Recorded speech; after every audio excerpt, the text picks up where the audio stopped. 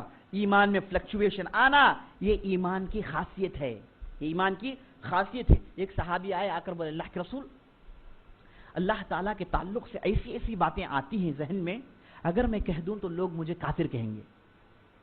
اللہ تعالیٰ کے تعلق سے، ایمان کے تعلق سے دل میں ایسی ایسی باتیں آتی ہیں، ایسے شک، ایسے شبہات آتے ہیں، اگر میں کسی کے سامنے اسے بیان کر دوں تو لوگ مجھے اتفاقاً مشرک یا پھر کافر کہیں گے۔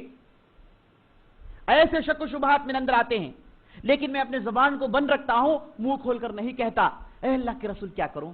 تو آپ صلی اللہ علیہ وسلم کہا وہی تو ایمان ہے، ایمان یہی ہے، ایمان کا ڈیفینیشن یہی ہے کہ آپ ڈر رہے ہیں کہ بھائی یہ چیز نہیں ہونی چاہیے، یہ غلط ہے، یہ جو تصور آپ کے دل میں آ رہا ہے صرف مومن کے پاس آئے گا میرے دوست۔ غلطی کرنے کے بعد آدمی اپنے آپ کو جھنجھوڑے، غلطی کرنے کے بعد اس غلطی کا احساس کرے، اس پر ندامت کرے، یہ ایمان کی نشانی ہے۔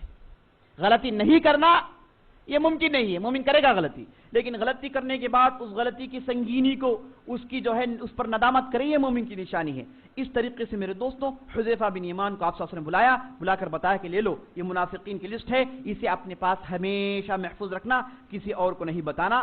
اس دن سے میرے دوستوں یہ لڑائی کے بعد سے منافقین کے چہرے سب کو معلوم ہو گئے، اتنے دن چھپے ہوئے تھے، یہ لڑائی کے بعد سب کو معلوم ہو گیا کہ کون کون منافق ہے، ان کے کرتوت سفر میں معلوم ہو گئے، انہوں نے کیسے کیسے حرکت کیے، کیسی کیسی باتیں کیے، اور جو مدینے میں تھے منافقین ان کے تعلق سے بھی لوگوں کو معلوم ہو گیا۔ اور علی بن ابی طالب کو آپ صلی اللہ علیہ وسلم نے مدینے میں چھوڑ رکھا تھا تاکہ نبی صلی اللہ علیہ وسلم کے دوسرے معاملات دیکھ لیں، لیکن یہ منافقین بار بار آ کے علی رضی اللہ عنہ سے ایسی باتیں کرنے لگے، علی رضی اللہ عنہ ڈر گئے، بولے کہ کہیں میں تو منافق نہیں ہو گیا ان لوگوں کے ساتھ جمع ہو کے، دوڑ کر واپس آپ صلی اللہ علیہ وسلم کے پاس گئے تو آپ صلی اللہ علیہ وسلم نے کہا کہ نہیں علی جاؤ، تم مومن ہو، تمہاری مثال ہارون جیسی ہے، جیسے موسیٰ نے ہارون کو چھوڑ کر 40 دن کے چلے میں گئے تھے، وہ ایسے میں تم کو چھوڑ کر جا رہا ہوں، جاؤ تم مومن ہو، یہ کہہ کہ علی رضی اللہ عنہ کا آپ صلی اللہ علیہ وسلم نے واپس کیا۔ اس طریقے سے اس لڑائی کے بعد سورہ توبہ نازل ہوئی۔ سورہ توبہ میں میرے دوست اللہ تعالیٰ نے منافقین کے پورے پول کو کھول کر رکھ دیا، منافقین کے پورے صفات کو بیان کر دیا، ان کے لچک بھری باتیں، ان کی شیرین باتیں اور کھوکھلا انداز، دل جو خالی ہوتا ہے، ان کی شخصیتوں کو اللہ تعالیٰ نے کھول کھول کر رکھ دیا۔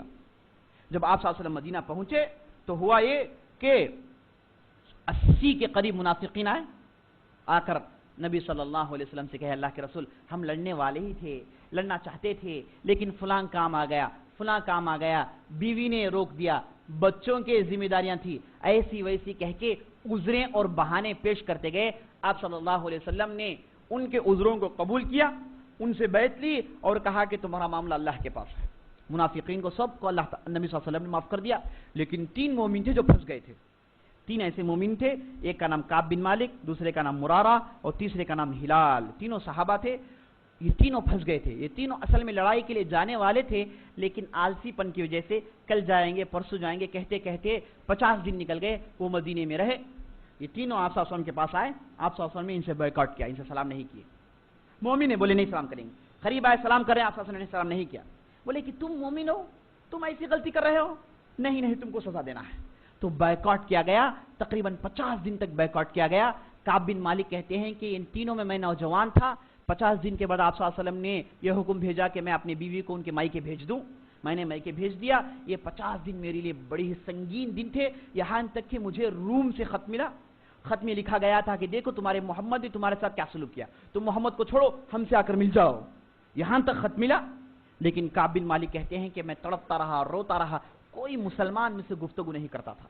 50 دن بھیانک بائیکاٹ کیا گیا۔ اس کے بعد کعب بن مالک کے تعلق سے اللہ تعالیٰ نے قرآن میں آیت نازل کی، اور ان کے اصحاب کے تعلق سے اللہ تعالیٰ نے قرآن میں آیت نازل کی، وَعَلَى الثَّلَاثَةِ الَّذِينَ خُلِّفُوا حَتَّى إِذَا ضَاقَتْ عَلَيْهِمُ الْأَرْضُ بِمَا رَحُبَتْ وَضَاقَتْ عَلَيْهِمْ أَنفُسُهُمْ وَظَنُّوا أَن لَّا مَلْجَأَ مِنَ اللَّهِ إِلَّا إِلَيْهِ ثم تاب علیہم یتوب ان اللہ هو التواب الرحیم۔ وہ 3 لوگ جو پیچھے رہ گئے تھے، اللہ تعالیٰ ان کو آزمایا، یہاں تک کہ زمین ان پر تنگ ہو گئی اور بہت پریشان ہوئے، اور یہاں تک انہوں نے اپنی دلوں میں کہا کہ اللہ تعالیٰ کے علاوہ کوئی ذریعہ نہیں ہے، تو اللہ تعالیٰ ان کے توبہ کو قبول کرتا ہے، اللہ تعالیٰ انہیں معاف کرتا ہے۔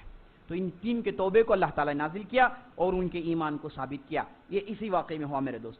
اس کے بعد جیسے آپ نے سنا منافقین کی پول کھل گئی. منافق کون ہے, مومن کون ہے, بڑی اچھے انداز سے لوگ پہچاننے لگے, لیکن پوائنٹ آؤٹ کر کے فردن فردن جاننے والے حذیفہ بن یمان تھے. یہ لڑائی 6-9 ہجری میں ہوئی, تقریباً 50 دن کا سفر تھا. اس کے بعد آپ صلی اللہ علیہ وسلم آئے. اس کے بعد لڑائیاں ختم.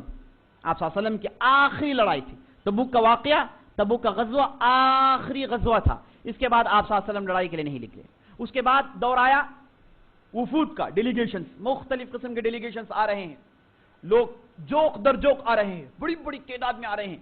سب آ رہے ہیں, سب قبیلے والے آ رہے ہیں, مدینے میں رہ رہے ہیں, تعلیم حاصل کر رہے ہیں, مسلمان ہو رہے ہیں اور واپس جا رہے ہیں. یہ سلسلہ شروع ہو گیا. ان گنت تقریباً 50 سے زیادہ وفد آئے, 50 سے زیادہ ڈیلیگیشنز آئے. کوئی آ رہا ہے بنو حمدان, بنو جزیمہ, بنو حوازن, بنو طی, مختلف قسم کے لوگ. آپ صلی اللہ علیہ وسلم ہمیشہ بزی ہیں. فجر میں ایک ڈیلیگیشن آیا, ملاقات ہوئی. تھوڑی دیر میں دوسرا ڈیلیگیشن آ گیا, ظہر میں ملاقات ہو رہی ہے, عصر کے بعد ملاقات ہو رہی ہے, مغرب کے بعد ملاقات ہو رہی ہے, اور عشاء کے بعد ملاقات ہو رہی ہے. راتوں میں بیٹھ بیٹھ کے سب سے بیعت لے رہے ہیں. آپ صلی اللہ علیہ وسلم کی زندگی میں یہ 9واں سال, یہ 9ویں ہجری بڑی ہی جو ہے بزی اور بڑے ہی جو آپ سے مشغول تھے. رات اور دن یہی کام تھا. یہ جو قبائل آئے اس میں سے 2 قبائل قابل ذکر ہیں. ایک نجران سے وفد آیا تھا. نجران سعودی عرب کے ساؤتھ میں ہیں. اس وقت یہ پورے نجرانی عیسائی تھے.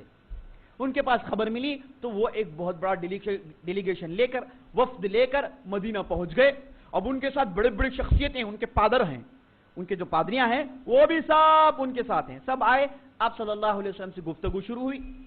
شروع میں تھوڑی ہلکی پھلکی بات ہوئی. اس کے بعد عیسیٰ علیہ السلام کے تعلق سے بات چیت شروع ہوئی. تو انہوں نے کہا کہ اے محمد, تم عیسیٰ کے تعلق سے کیا کہتے ہو؟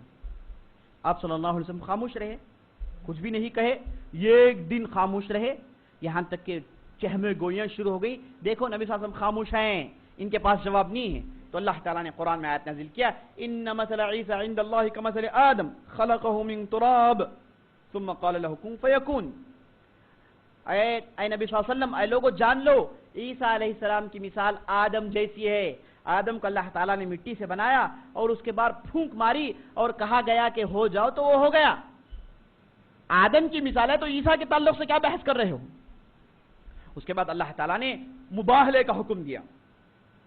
یہ کہا گیا قل تعالوا ندعو ابناءنا وابناءكم ونساءنا ونساءكم وانفسنا وانفسكم ثم نبتهل ونجعل لعنة الله على الكافرين. مباہلے کا حکم نجرانیوں کو سمجھایا گیا بات, لیکن وہ ماننے کے لیے تیار نہیں ہیں, اڑے ہیں, عیسیٰ کے تعلق سے اڑے ہیں. یہاں تک کہ 2-3 دن کے بعد آپ صلی اللہ علیہ وسلم نے کہا کہ ٹھیک ہے بھائی, اگر بات ایسی ہے, بحث ادھر پہنچ گئی ہے, میں اللہ کا نبی ہوں, میں مباہلے کے لیے بلا رہا ہوں. تم اپنے بچوں کو لاؤ, اپنی عورتوں کو لاؤ, میں اپنے بچوں کو لاتا ہوں, اپنی عورتوں کو لاتا ہوں. ٹہر کر اللہ تعالیٰ کی لعنت پوچھیں گے. کون حق ہے اس پر اللہ تعالیٰ کی لعنت نہیں, اور جو جھوٹا ہے اس پر اللہ تعالیٰ کی لعنت ہے. چلو کل جمع ہو جائیں گے. تو آپ صلی اللہ علیہ وسلم گئے, شیرخوار حسین حسین کو اٹھا لیے, چھوٹے چھوٹے بچے ہیں ان کو لے لیا آپ صلی اللہ علیہ وسلم, ساتھ فاطمہ کو لے لیے, ساتھ علی کو لے لیے, سیدھے پہنچ گئے. بولے کہ میرا خاندان ہے, چلو اب مباہلہ کریں گے. یہ جو عیسائی تھے ڈر گئے, وہ آپس میں بیٹھ کر گفتگو کرنے لگے. بولے کہ اگر یہ آدمی نبی ہے تو یاد رکھ لو ہمارے پورے کا پورا خاندان برباد ہو جائے گا. ہم اس دنیا میں تصور بھی نہیں کر سکتے, ویسے برباد ہو جائیں گے. ہمارا چھلکا بھی باقی نہیں رہے گا اگر یہ نبی ہیں. تو بہتر یہ ہے کہ ان سے مصالحت کر لیں. یہ جو ہے مباہلہ چھوڑیں, سیدھے جائیں مصالحت کر لیں. اس کے بعد گئے, بولے کہ نبی صلی اللہ علیہ وسلم, محمد صلی اللہ علیہ وسلم, ہم مباہلے کے لیے آنے کے لیے تیار نہیں ہیں, ہم آپ کی بات مانتے ہیں, لیکن فی الحال ہم مسلمان نہیں ہو سکتے, ہم آپ کے پاس مصالحت کر لیتے ہیں. یہ لیجیے تحفے تحائف. یہ کہے کہ انہوں نے بہت سارے تحفے تحائف دیے. اس کے بعد اجازت لینے کے بعد وہ چلے گئے, اور آپ صلی اللہ علیہ وسلم نے ابو عبیدہ الجراح کو ان کے پیچھے چھوڑ دیا. بولے کہ جاؤ ان کے ساتھ رہو, دعوت کا کام کرو, لوگوں کو مسلمان بناؤ. ابو عبیدہ بن جراح واپس آ کے بولے اللہ کے رسول, ہم راستے میں تھے, آپ کے پاس جو بھی لڑ رہے تھے سب مسلمان ہو گئے.